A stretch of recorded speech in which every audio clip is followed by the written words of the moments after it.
സാറേ, ഈ പ്രതികളെ കൈക്കൂലി പണം ഉപയോഗിച്ച് ഭൂമി വാങ്ങി എന്ന് പറയുന്നുണ്ട്. എങ്ങനെയാണ് സാറേ അത്? കുത്തുമേക്കരയിലടക്കം ഇല്ല, അത് പരിശോധിച്ച് നോക്കണം. അത് പരിശോധിക്കാൻ പറയാൻ പറ്റില്ല. ഞാൻ പറഞ്ഞല്ലോ, അന്വേഷണത്തിലാണ് ഞങ്ങൾ. അപ്പോൾ ഞങ്ങൾ CCയുള്ള ഗാഡ്ജറ്റ്സ് എല്ലാം ഞങ്ങൾ അന്വേഷണത്തിന് കൊടുത്തിട്ടുണ്ട്.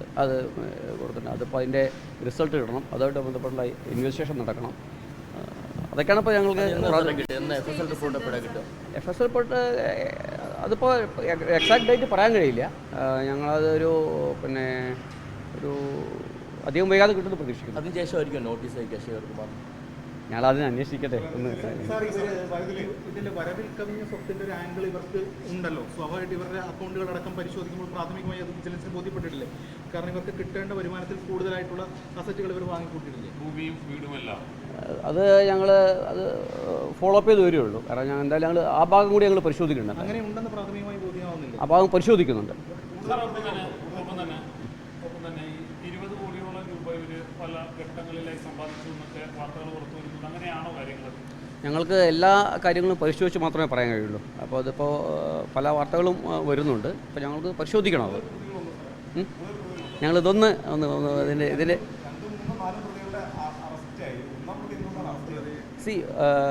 പരാതിക്കാരൻ്റെ മൊഴി പ്രകാരമാണ് ഒന്നാം പ്രതിയെ FIR-ൽ നമ്മൾ രേഖപ്പെടുത്തിയിരിക്കുന്നത്. ഇനി മറ്റുള്ളവർക്കെതിരെ എവിഡൻസ് ഓൾറെഡി നമുക്ക് കിട്ടിക്കഴിഞ്ഞുകൊണ്ടാണ് നമ്മളത് അവരെ അറസ്റ്റ് ചെയ്തത്. ഇനി മറ്റ് കാര്യങ്ങളുണ്ടോ എന്നുള്ളത് നമ്മൾ അന്വേഷണ വിധേയമാക്കിക്കൊണ്ടിരിക്കുകയാണ്.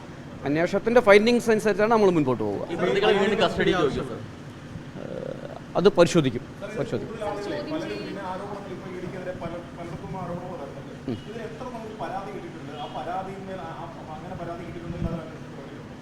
പരാതികൾ നമുക്ക് ഫോൺ വിളിച്ച് പരാതി പറഞ്ഞവരുണ്ട്.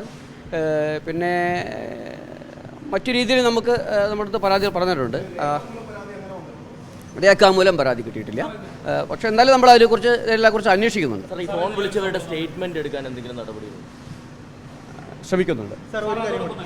ഈ രഞ്ജിത്ത് വാര്യർ ആണ് കൂടുതൽ ഇവിടുത്തെ അയാൾ ചാർട്ടേഡ് അക്കൗണ്ടന്റ് ആയതുകൊണ്ട് തന്നെ സമൂഹത്തിൽ ബിസിനസ് നടത്തുന്ന ആളുകളെക്കുറിച്ചും അവരുടെ പോരായ്മകളെക്കുറിച്ചും മനസ്സിലാക്കി വിവരങ്ങൾ കൈമാറിയിരുന്ന രഞ്ജിത്ത് വാര്യരാണെന്ന് പറയുന്നു.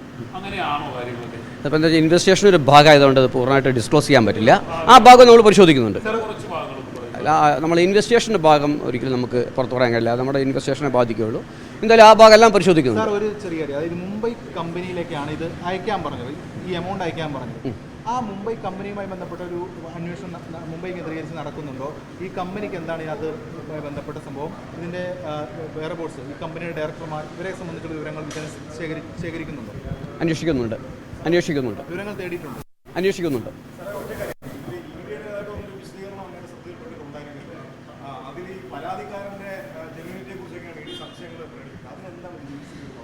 നമ്മളുടെ മുൻപിൽ വന്നിട്ടുള്ളൊരു കാര്യം, ഒരു പരാതി, അതിലെ ഒരു പ്രിലിമിനറി വെരിഫിക്കേഷൻ നടത്തി ആ പരാതിയിൽ കഴമ്പുണ്ടെന്നുകൊണ്ട് നമ്മൾ മുൻപോട്ട് പോയി.